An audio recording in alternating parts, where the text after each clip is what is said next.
Welcome back dear students in our channel to our classes. Today we are going to discuss the next topic of the chapter income determination, that is the consumption function or the propensity to consume. So what is consumption function?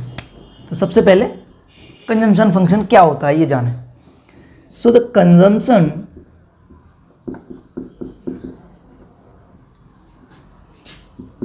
is the function of income.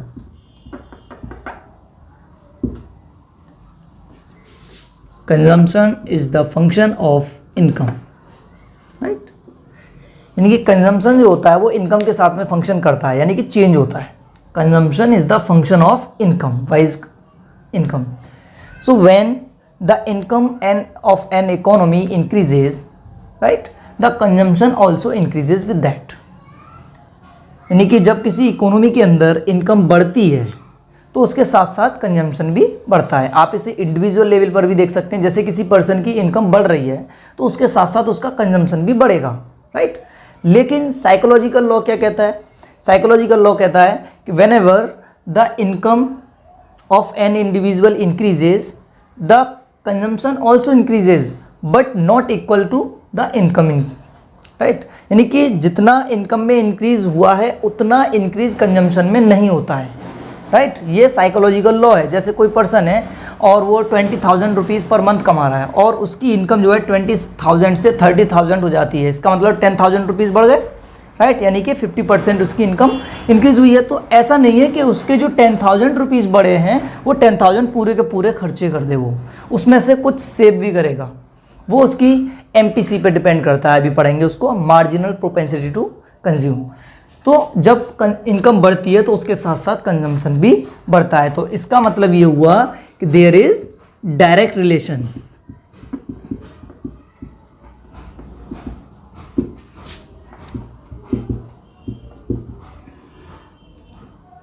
C and Y,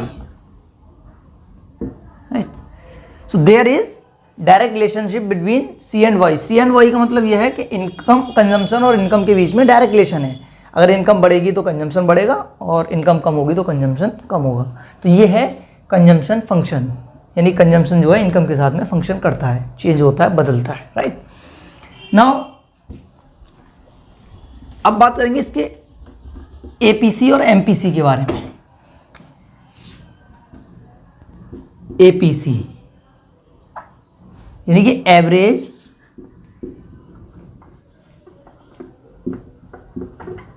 propensity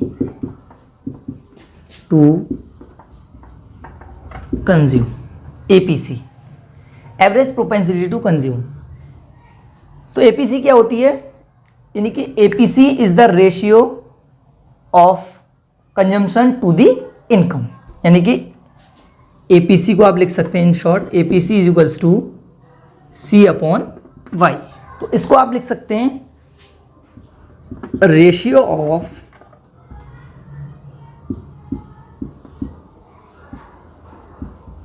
consumption to the income.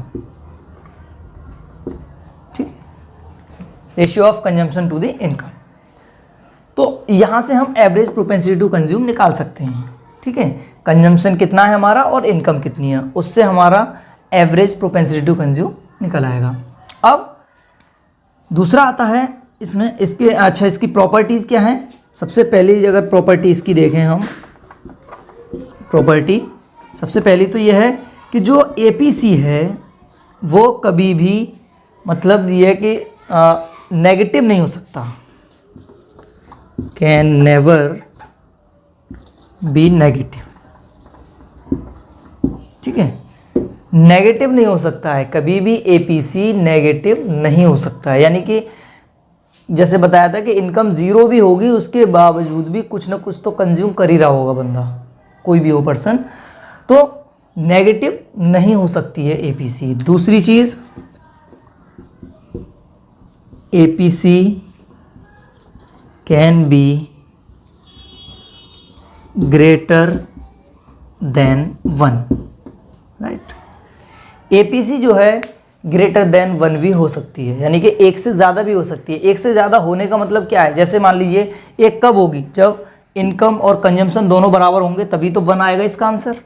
जैसे 100 crore consumption है, 100 करोड़ ही income है, तो 100 से 100 cut के तब 1 आएगा। इसका मतलब जितना इनकम है उतना ही कंज्यूम करना है इकोनॉमी के अंदर। लेकिन ये 1 से ज़्यादा होने का मतलब क्या है, इसका मतलब कंजम्पशन ज़्यादा है और इनकम कम है। जैसा कि आपने इससे पहले लेक्चर में देखा कि जहाँ पर इनकम आपकी 40 थी और जो कंजम्पशन था वो 50 हो रहा था, तो इसका मतलब वो ग्रेटर देन 1 था APC वहाँ पे। तो इस तरीके से ये 2 प्रॉपर्टीज़ की आप याद रखेंगे। नेक्स्ट है सेकंड वाला, इसमें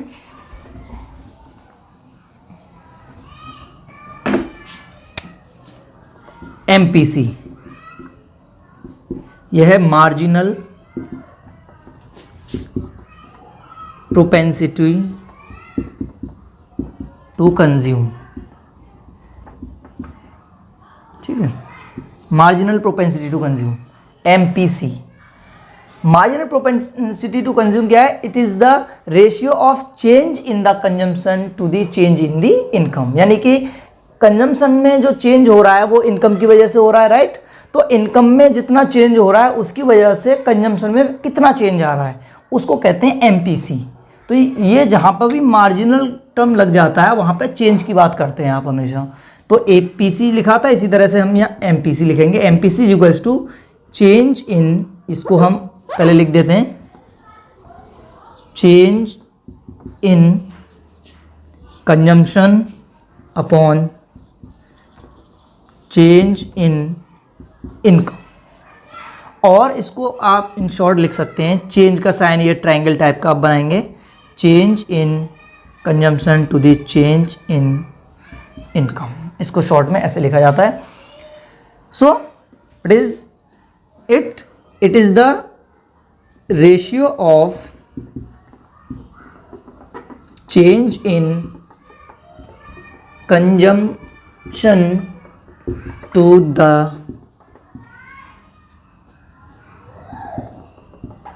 चेंज इन इनकम। बस यहाँ पर यह है कि चेंज वर्ड लगा दिया है, यानी कि इनकम में मान लीजिए किसी की इनकम में एक सर्टेन परसेंटेज चेंज होता है, एक बदलाव होता है, 20,000 से 40,000 हो जाती है अगर उसकी इनकम, तो उसके कंजम्पशन में कितना फ़र्क पड़ा, क्या कंजम्पशन भी वही 100% बढ़ गया या 40% बढ़ा या 50% बढ़ा, जितना भी बढ़ा, तो वो रेशियो यहाँ पे आप देखते हैं। तो इसी तरह से इसकी भी प्रॉपर्टीज़ हैं। नंबर 1, तो पहली तो ये हो जाएगी कि MPC can never be zero और नेगेटिव, यानी MPC ना तो कभी ज़ीरो हो सकता है और ना ही नेगेटिव हो सकता है। ठीक है। Second, MPC can never be more than 1, और MPC कभी भी 1 से ज़्यादा भी नहीं हो सकता है, राइट। अब इसको हम लिख सकते हैं, इसका मतलब MPC जो वेरी करेगा वो 0 से लेके 1 के बीच में आएगा आंसर इसका, हमेशा आंसर जो है 0 to 1 के बीच में आएगा। ठीक है, तो MPC जो होगा यानी 0 से बड़ा होगा MPC और 1 से छोटा होगा, ऐसे लिख सकते हैं इसे। ठीक है, तो जो MPC है मार्जिनल प्रोपेंसिटी टू कंज्यूम, वो 1 से ज़्यादा इसलिए नहीं हो सकती कि यानी कि जितना चेंज आपकी इनकम में हो रहा है उससे चेंज के बराबर ही तो आप इसमें चेंज में देखेंगे खर्चा 1 ही आ सकता है आंसर। मान लीजिए 10,000 रुपीज़ अगर आपकी इनकम में बढ़े और 10,000 के 10,000 आपने खर्च कर दिए तो आंसर 1 ही आ सकता है, बस इससे कम नहीं। और 0 कब आएगा, 0 जब आएगा 10,000 इनकम बढ़ी और आपने जो कुछ भी खर्च नहीं किया उस बढ़ी हुई इनकम का, तो वो आंसर 0 आएगा, राइट। अब बात करते हैं लीनियर कंजम्पशन फंक्शन के बारे में। लीनियर कंजम्पशन फंक्शन, तो लीनियर कंजम्पशन फंक्शन क्या है?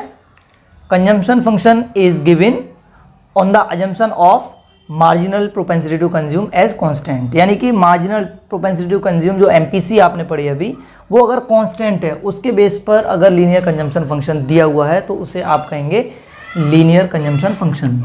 तो इसका फॉर्मूला होता है C = C बार प्लस बी वाई। तो ये वाला जो C है पहला वाला, ये तो कंजम्पशन है आपका,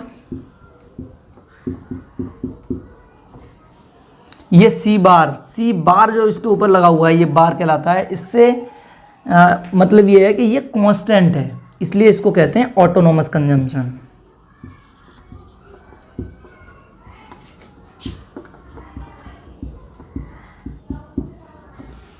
ऑटोनोमस कंजम्पशन, या फिर इससे कहेंगे आप minimum level of consumption.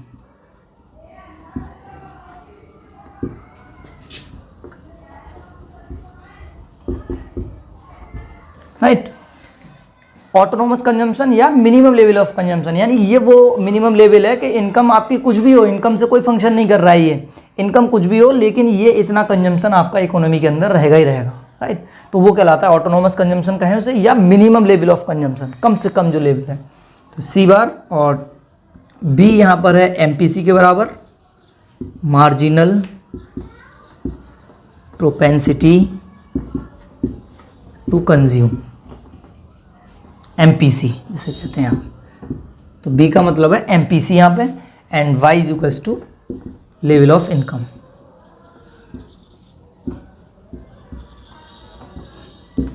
Right, तो इस कंजम्पशन फंक्शन के ऊपर ये क्वेश्चन करके देखते हैं। If the consumption function is as follows, C = 50 + 3/4y, ये दिया हुआ है हमें। राइट, ये 3/4 MPC दी हुई है यहाँ पे। तो इनकम लेवल मैंने 3 ले लिए हैं यहाँ पे, तो इसी तरह का इनकम लेवल कोई भी हो सकता है। तो ये देखते हैं, सबसे पहले हम Y = 0 जब है हमारी इनकम लेवल जब 0 है, उस पर देखते हैं कि कंजम्पशन क्या निकल के आता है। तो C = 50 + 3/4 इंटू वाई की जगह पे लगा देंगे 0 ये वाला।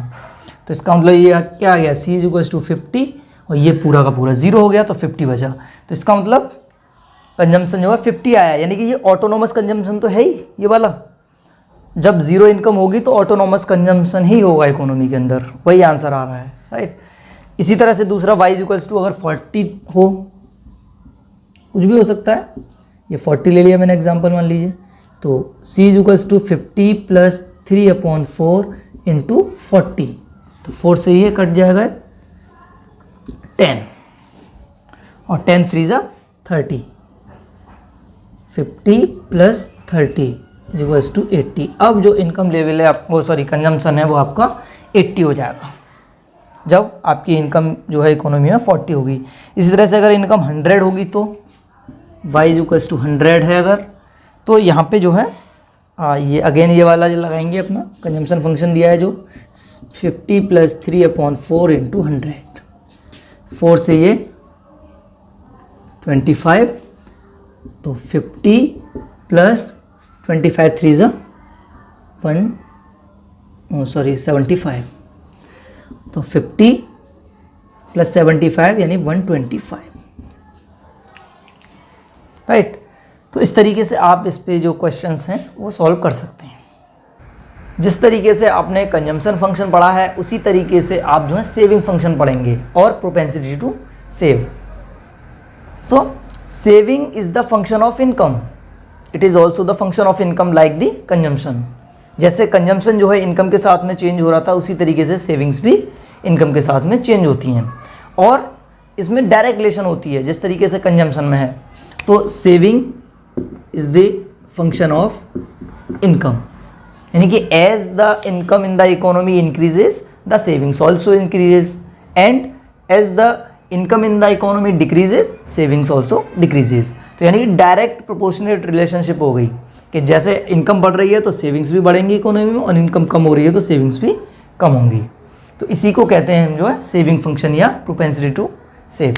अब यहाँ पे देखिए जो इनकम है वो आपकी C + S के बराबर होती है, कंजम्पशन प्लस सेविंग्स के बराबर, यानी कि या तो आप जो इनकम है वो कंज्यूम कर रहे हैं या फिर सेव कर रहे हैं। राइट, तो अगर आपको सेविंग्स निकालनी है तो सेविंग क्या होंगी, सेविंग इज इक्वल्स टू ये इधर चला जाएगा माइनस में, तो y माइनस सी, यानी कि टोटल इनकम में से कंजम्पशन को हटा दें, ठीक है, तो बाकी जो बची हो हमारी इनकम बची।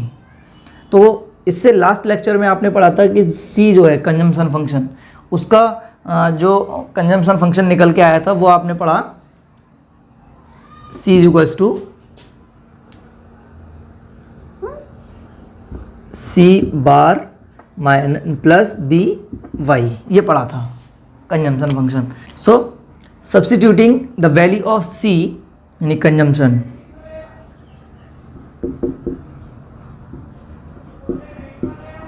The value of C, right, consumption की वैल्यू को सब्स्टिट्यूट करें इसमें, तो S is equals to Y minus ये C bar plus B Y, यानी कि ये जो सी की कंजम्पशन की वैल्यू है वो हमने यहाँ लगा दी सेविंग फंक्शन को जानने के लिए। तो S is equals to bracket of करेंगे तो माइनस का हो जाएगा, ये माइनस का सी बार हो जाएगा और ये भी माइनस का हो जाएगा बी वाई। अब यहाँ पे भी y है, यहाँ पे भी y है, इन दोनों को एक पास कर लें आप, तो s इज इक्वल्स टू तो क्या होगा माइनस सी बार यहाँ आ जाएगा शुरू में, ये प्लस का इधर आ जाएगा plus y minus B Y, इन दोनों में से y कॉमन आ जाएगा। तो s is equals to minus C bar plus y, जब कॉमन लेंगे तो यहाँ 1 बचेगा और यहाँ पे माइनस का b बचेगा और यहाँ y ये कॉमन आ गया, ये y कॉमन ले लिया तो यहाँ पे 1 बचा, यहाँ पे b, तो ये आपका आ गया सेविंग फंक्शन। कंजम्पशन फंक्शन तो ये था c is equals to C bar plus B Y, और saving function minus C bar plus 1 minus B Y. तो इस तरीके से आप जो है सेविंग फंक्शन यहाँ से निकाल सकते हैं। जिस तरीके से आपने APC और MPC पढ़ा उसी तरीके से यहाँ पे है APS और MPS, यानी average propensity to save, APS। तो APS क्या है? APS is the ratio of in savings to the income, यानी कि APS equals to saving to income S upon Y. जैसे APC था वो C अपॉन वाई था, तो ये S अपॉन वाई हो गया। तो यहाँ पे ये बात ध्यान रखने की कि जो सेविंग्स हैं वो नेगेटिव हो सकती हैं, यानी कि जब इनकम ना हो इकोनॉमी बहुत ज़्यादा, तो उस कंडीशन में जो है आप जो है सेविंग्स को यूटिलाइज कर सकते हैं, राइट। तो उसी को जो है नेगेटिव सेविंग्स में आ जाएंगी वो, या आप कहीं से भी अपने खर्चे पूरे कर रहे हैं, राइट, लोन लेकर के कर रहे हैं, तो वो नेगेटिव में सेविंग्स कहलाएंगी। Second, marginal propensity to save, MPS। MPS क्या है? यानी कि it is the ratio of change in the savings to the change in the income. MPS equals to change, या इसको लिख दें पहले, change in savings upon change in income. और इसको लिख सकते हैं चेंज इस तरीके से बना करके आप, change in saving to change in income. Okay, तो ये जो है इनकम में और सेविंग्स के चेंज रेशियो को दिखाता है, यानी कि इनकम में चेंज होने की वजह से सेविंग्स में कितना चेंज हो रहा है। तो यहाँ पे कुछ चीज़ें ध्यान रखने की हैं, आप याद रखेंगे इन्हें पॉइंट्स को, पॉइंट्स टू बी रिमेंबर। क्या क्या है? जैसे APC प्लस APS, यानी average propensity to consume plus average propensity to save is equals to 1। इनका जो आंसर आएगा वो 1 आएगा जब दोनों को प्लस करेंगे। तो इसमें से जो है आप APC को निकाल सकते हैं खाली, APC इज इक्वल्स टू, ये माइनस में चला जाएगा APS, तो क्या हो जाएगा 1 माइनस APS, या फिर APS भी निकाल सकते हैं इसमें से, तो ये माइनस में चला जाएगा 1 minus APC, right. Likewise MPC,